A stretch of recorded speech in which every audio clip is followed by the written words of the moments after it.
It is well enough that people of the nation do not understand our banking and monetary system. For if they did, I believe there would be a revolution before tomorrow morning. Well, we've had a nice time tonight, haven't we? Fine. That's Mr. Edison enjoyed looking. Memang benar, uang tidak akan dibawa mati, tapi uang adalah simbol kehidupan. Uang adalah ilusi terbesar umat manusia saat ini, dan uang adalah Tuhan yang kita ciptakan. Di video kali ini, mari kita bahas soal uang. Selamat datang dengan Dika, bersama saya Robby Ma'an Agustian, di video Uang adalah Tuhan yang kita ciptakan.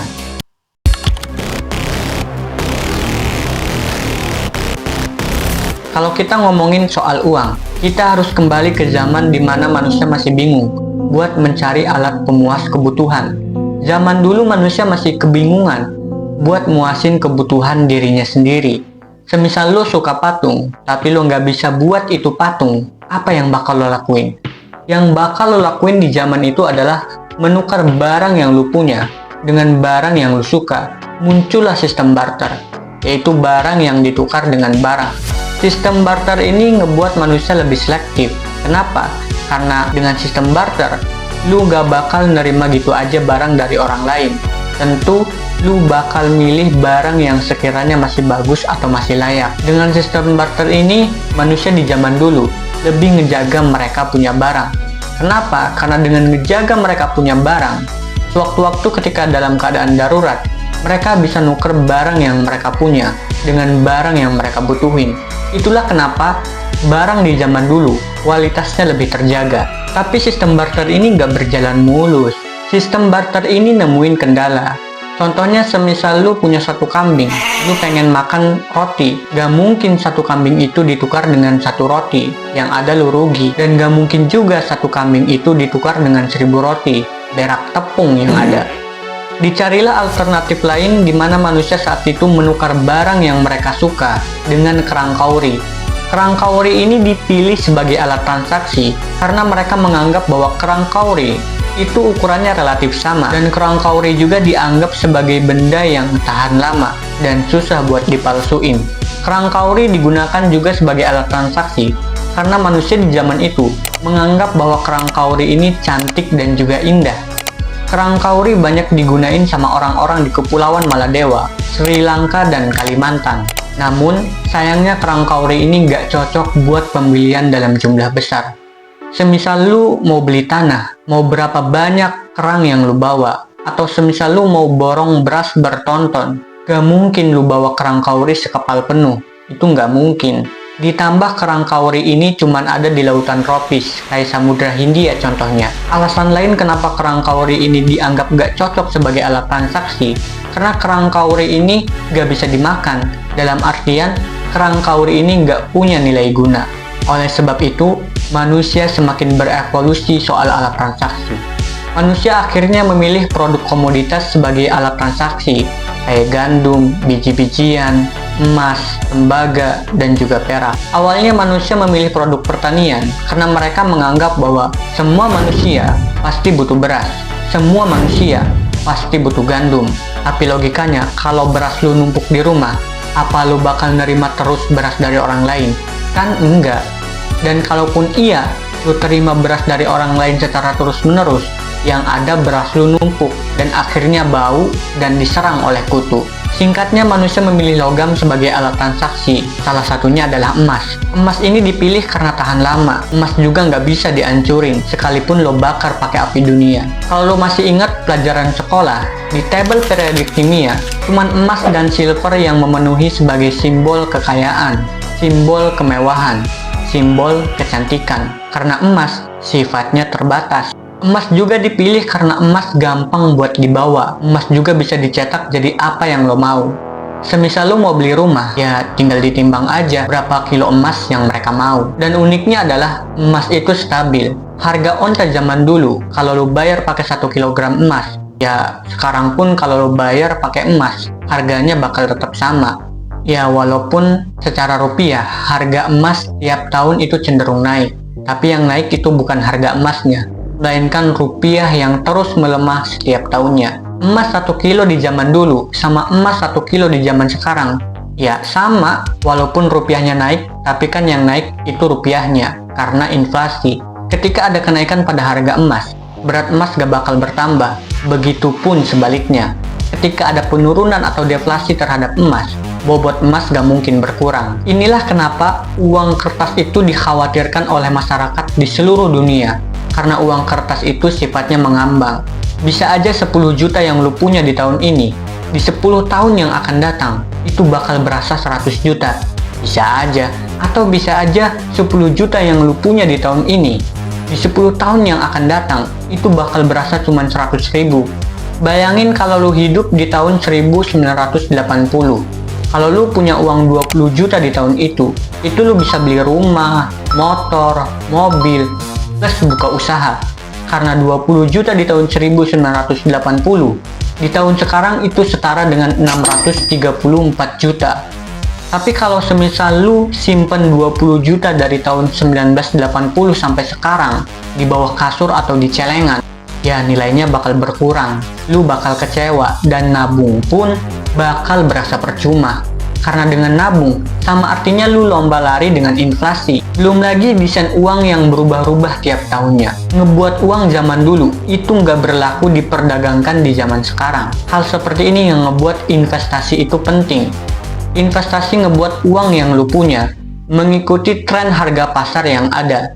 Investasi ngebuat uang lu tetap stabil, walaupun terjadi inflasi. Semisal lu punya uang 10 juta, lu investasiin buat beli tanah. Tentu harga tanah itu di 10 tahun yang akan datang bisa aja naik jadi 200 juta. Kenapa? Karena pada faktanya uang kertas itu menurun nilainya setiap tahun. Semakin berkembangnya zaman, semakin banyak populasi umat manusia yang ngebuat tindak kriminal manusia juga semakin marak. Kriminalitas muncul di zaman manusia masih menggunakan emas sebagai alat transaksi. Karena emas sifatnya terbatas, sedangkan jumlah manusia itu semakin bertambah populasinya setiap tahun.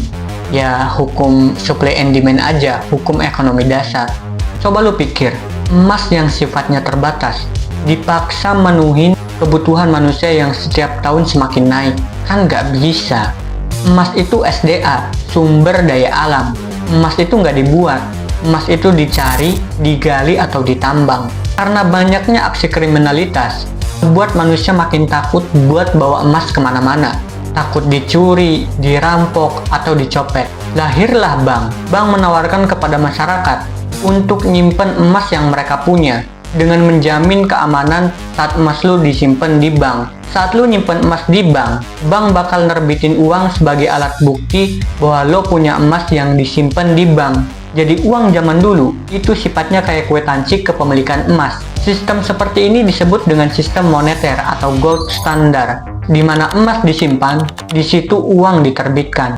Lama-kelamaan, manusia makin malas buat mondar-mandir ke bank, yang ngebuat manusia mencari jalan. Ya udahlah, kalau gua mau beli barang, gue kasih aja kwitansi atau bukti kepemilikan emas ke si penjual.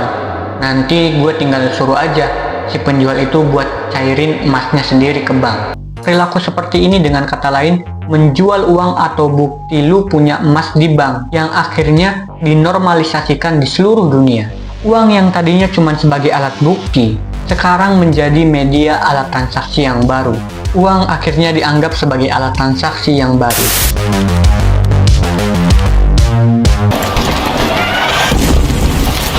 Di Perang Dunia ke-1, banyak negara yang ngebutuhin uang buat membeli atau membuat persenjataan mereka. Pemerintah di setiap negara yang ikut berperang meminta bank untuk nerbitin uang yang nantinya uang itu bakal dipakai untuk membeli persenjataan. Di zaman itu, uang masih dicetak sesuai dengan cadangan emas yang mereka punya.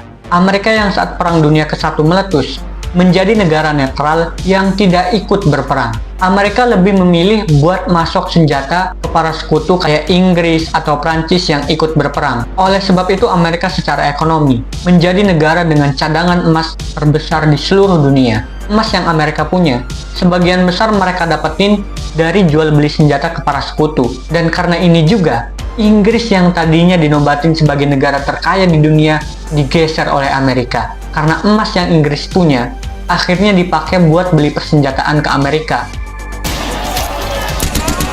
Perang dunia yang terus berlanjut, sedangkan emas itu sifatnya terbatas, ngebuat beberapa negara akhirnya tidak menyandarkan uang mereka ke emas.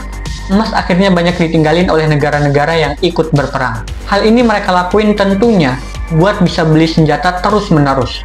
Karena kalau mereka kekeh nyetandarin uang mereka ke emas, yang ada mereka chaos, mereka bangkrut. Balik lagi, emas itu sifatnya terbatas. Emas kalau terus-terusan dikeruk, ya bakal habis. Dan karena hal ini juga, udah nggak aneh lagi kalau Amerika setelah Perang Dunia selesai menjadi negara terkaya di seluruh dunia. Sekaligus Amerika ngegeser Inggris yang tadinya Inggris dinobatin sebagai negara pemimpin perekonomian dunia. Karena banyak negara yang sisa cadangan emasnya menipis setelah Perang Dunia selesai, ngebuat mereka khawatir tentang mata uang mereka masing-masing. Mereka khawatir kalau mereka terus-terusan nyetandarin uang mereka ke emas secara langsung, negara mereka bakal bangkrut. Simpelnya gini, semisal negara punya emas dengan nilai jual 100 juta, itu artinya negara tersebut cuma bisa nyetak uang yang jumlahnya sampai 100 juta juga. Masalahnya adalah produk pertanian, kerajinan, itu kan bisa kita buat terus-terusan. Belum lagi jika negara sudah ikut berperang, mereka harus membangun kembali negaranya, kayak mulai dari infrastruktur, jalan, jembatan, dan lain-lain. Kalau lu misalnya pilihannya adalah ekspor, ya ekspor juga kan perlu biaya buat transportasinya. Dan tetap aja makan 100 juta tadi. Dan mau cetak lagi pun nggak bisa, karena emas yang mereka punya sudah menipis. Dicarilah alternatif lain di mana mereka bisa cetak uang terus-menerus tanpa perlu khawatir dengan emas yang mereka punya. Lahirlah sidang Bretton Woods yang dihadiri 44 negara. Simpelnya uang di setiap negara distandarkan dulu ke dolar, baru dolar tersebut distandarkan ke emas. Jadi yang tadinya negara cetak uang dan distandarkan ke emas mereka langsung, sekarang negara cetak uang tapi distandarkan dulu ke dolar, baru dolar tersebut distandarkan ke emas. Simpelnya mereka nggak ngerubah standar, mereka hanya nambah satu pintu yaitu dolar. Kalau nggak paham, ulangin lagi aja. Nah, bagian lucunya adalah Amerika yang dipercaya atas standar baru mata uang dunia justru malah cetak uang secara gila-gilaan. Mereka cetak uang untuk membiayai perang Vietnam yang nominalnya nggak masuk akal. Karena hal ini banyak negara yang akhirnya nggak percaya Amerika. Mereka yang terlanjur mengikat uang mereka ke dolar mulai kembali menukar uang mereka ke emas dan beralih ke standar emas yang lama.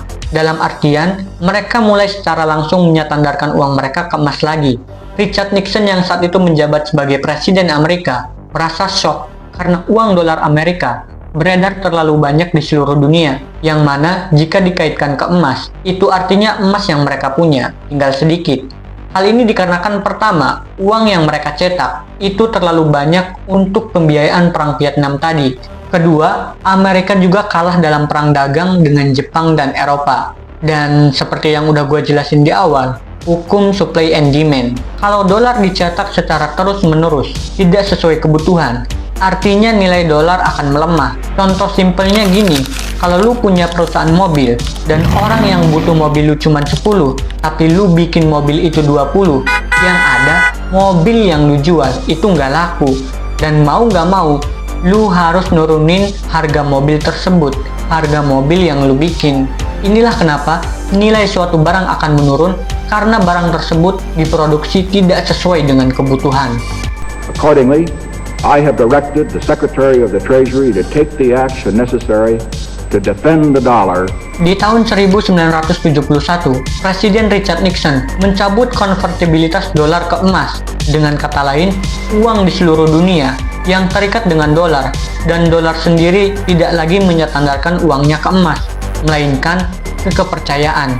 Sistem seperti ini disebut dengan fiat money. Uang distandarkan kepada kepercayaan. Dan ya, sistem seperti ini ngebuat Amerika bisa nyetak uang modal dengkul, modal cinta. Kalau Amerika bisa nyetak uang modal dengkul secara gila-gilaan, banyak negara yang mengikat uang mereka ke dolar terkena dampaknya. Dengan kata lain, Amerika bisa mengatur inflasi atau deflasi setiap negara. Amerika bisa ngatur krisis ekonomi kita. Itulah uang yang kita punya sekarang. Emas adalah emas, sedangkan US dollar adalah kertas. Ya, sebenarnya sebelum tahun 1971, US dollar sama dengan emas. Sekarang kita lebih dari 50 tahun sudah meninggalkan emas. Uang yang kita punya enggak lagi distandarkan ke emas, melainkan hanya ke kepercayaan, hanya ke dolar yang dicetak modal dengkul. Sekarang dolar itu berharga karena fiat, karena kepercayaan, hanya karena kita percaya. Kenapa sekarang kita masuk ke era fiat money?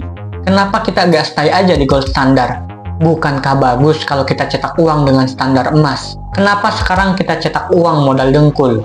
Kenyataannya kita di sekolah, kita di pendidikan formal, di kampus. Kita nggak diajarkan bagaimana cara untuk berpikir. Di sekolah kita hanya diajarkan untuk berpikir apa, dan apa saja yang boleh dipikirin. Itu masalahnya. Mayoritas orang nggak pernah tahu bahwa uang yang kita punya, uang yang kita dapat, uang yang kita kejar mati-matian, itu dicetak modal dengkul, modal tinta, dan cuma di-backing sama kepercayaan doang. Sebenarnya kalau boleh jujur, yang nge-backing US dollar itu bukan hanya kepercayaan. Lebih tepatnya yang nge-backing US dollar adalah ancaman. Lebih tepatnya Amerika nodong setiap negara buat mempertahankan US dollar sebagai mata uang dunia. Ini seperti ancaman. Kenapa gue bilang US dollar itu sebagai ancaman? Karena kalau kita balik ke gold standar, di mana mata uang distandarkan ke emas, sama artinya Amerika dipaksa buat mengurangi defisit perdagangannya. Kalau Amerika mengurangi defisit perdagangannya, pembiayaan militer Amerika juga, so pasti akan terkena dampak. Apalagi budget militer Amerika ini terbilang sangat besar, yaitu 10% dari anggaran negara. Dan kalau sampai budget militer Amerika ini dikurangi, itu artinya perang-perang di seluruh dunia sudah pasti akan berkurang. Singkatnya, kalau kita kembali ke era gold standard, dunia akan lebih damai. Masalahnya, Amerika tidak suka hal seperti itu. Amerika selalu ingin berada di atas puncak. Sebelum era fiat money, neraca dagang mereka masih positif. Dan setelah masuk era fiat money, neraca dagang Amerika jadi defisit. Sempat surplus di tahun 1974, tapi dari sana sampai sekarang selalu defisit. Dan setiap tahun defisitnya semakin besar. Kenapa gitu? Ya, jadi Amerika bisa sesantai itu. Mereka yang punya kuasa buat cetak uang modal dengkul. Saat terjadi krisis, mereka nggak perlu khawatir. Mereka tinggal cetak uang dalam jumlah besar modal dengkul. Di era sekarang, di era fiat money, cetak uang modal dengkul adalah legal. Dan saat mereka cetak uang, mereka nggak perlu khawatir nilai dolar mereka menurun. Karena apa? Karena merekalah standar mata uang dunia. Merekalah yang mengontrol ekonomi dunia. Saat mereka cetak uang, yang kena dampaknya bukan Amerika, tapi kita yang menyetandarkan uang ke dolar Amerika. Dari tahun 1971, keuangan kita terus berjalan dengan sistem fiat money. Dan salah satu dampak dari fiat money adalah volatilitas mata uang. Jadi mata uang itu benar-benar naik turun. Ini merupakan data hutang Indonesia secara USD. Di tahun 2000, hutang kita masih sekitar 144 miliar dolar. Dan dalam kurun waktu 20 tahun doang, utang kita itu udah nyentuh di angka 417 miliar dolar.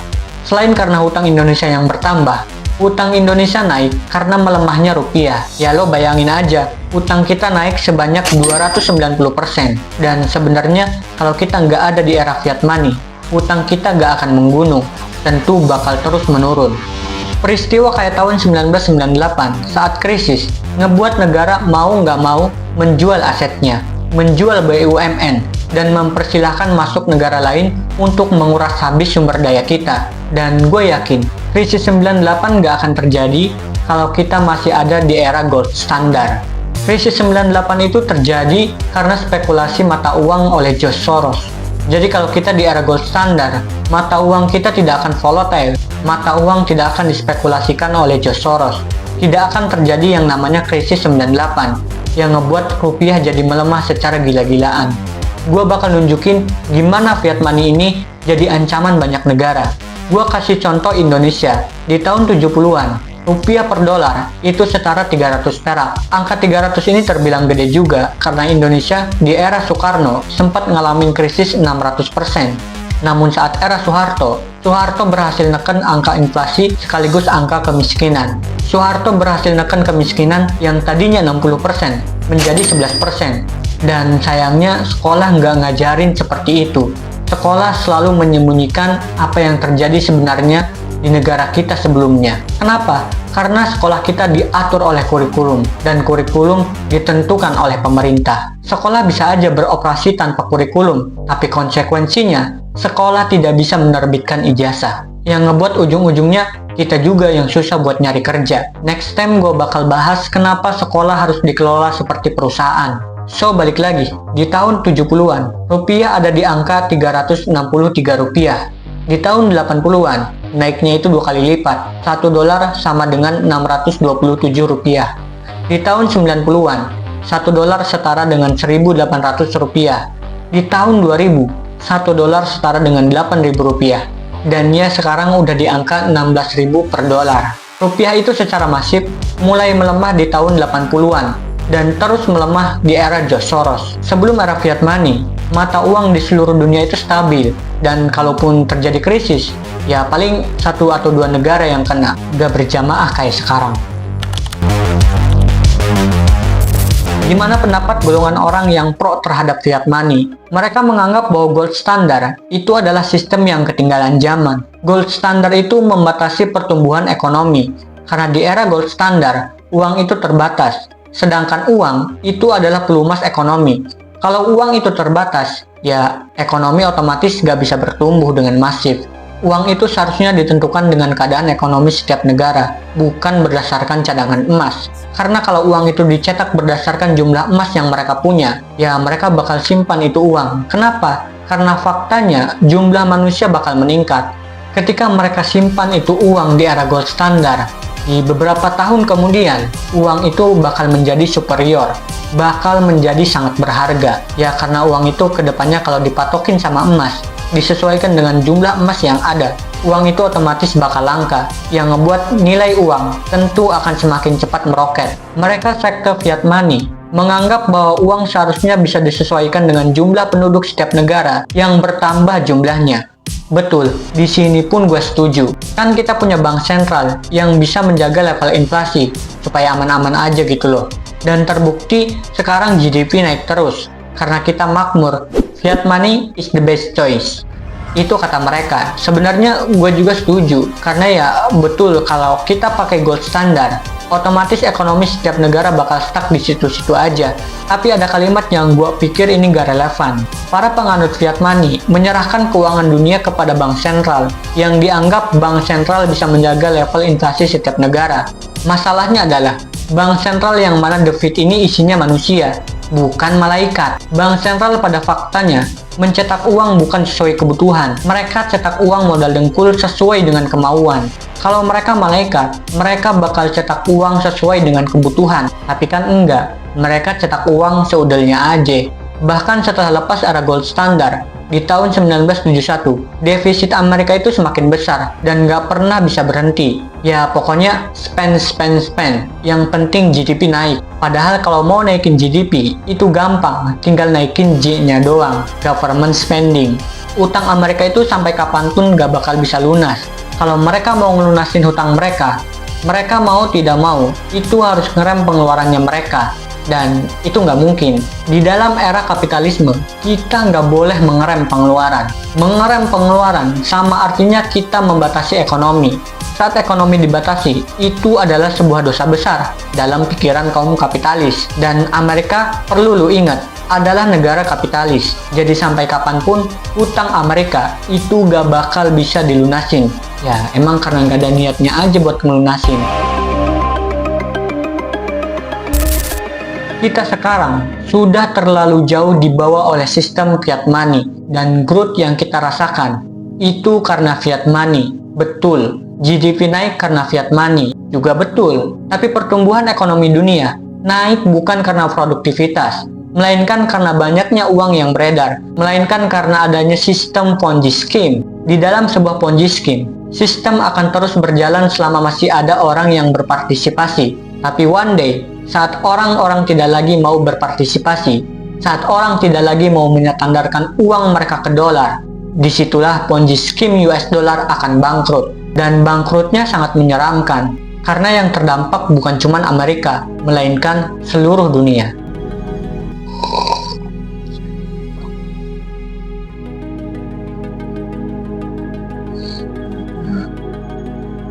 Dan sekarang, setelah lu nonton video ini, lu mulai sedikit ngerti masalah perbankan dan keuangan.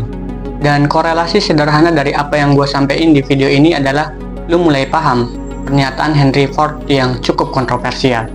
Untungnya, manusia saat ini gak mengerti masalah perbankan dan moneter. Kalau saja mereka mengerti, saya yakin akan ada revolusi besok pagi.